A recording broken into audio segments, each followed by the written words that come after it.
Earlier, I spoke with Michael Czinkota, a former official in both the Reagan and Bush administrations back in the 1980s. He's a professor at Georgetown University's business school.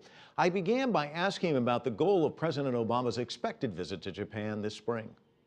Aim would be to, I would call it calm the waters, because things are getting sometimes quite stormy.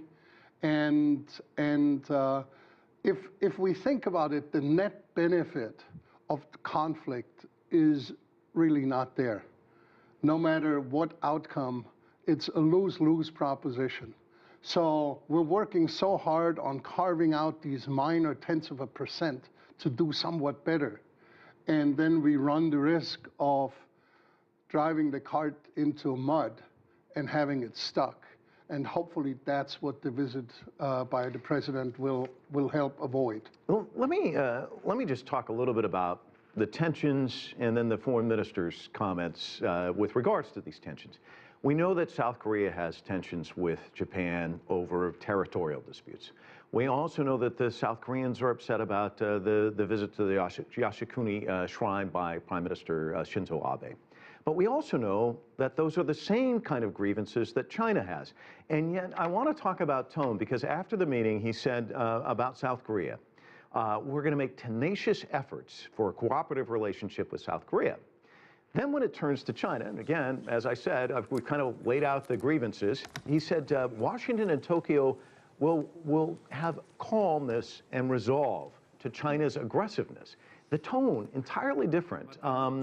And you know, these messages are sent, they're also received, and one would imagine that the Chinese would not be very happy with this message.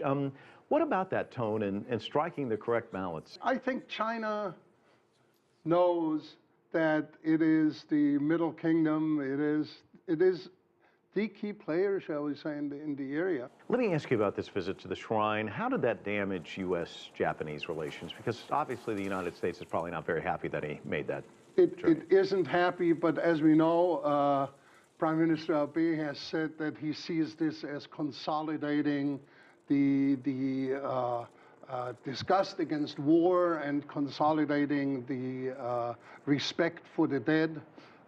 It's obviously a real Japanese thing that is seen very different by outsiders. But we have that in a lot of policy areas. Just think about hunting of seals or hunting of whales, where just very important cultural differences come to bear. But I think from a U.S. perspective, while we do not like such a visit, will that materially change the U.S. position towards Japan?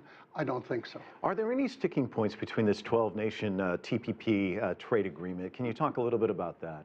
Well, that's hard to do because, as you know, that's being mainly kept under wraps. And the idea is, of course, if we were to make this a very transparent process, then everybody would come in and immediately would tell us how to Christmas tree ornament the heck out of this, and probably nothing would happen.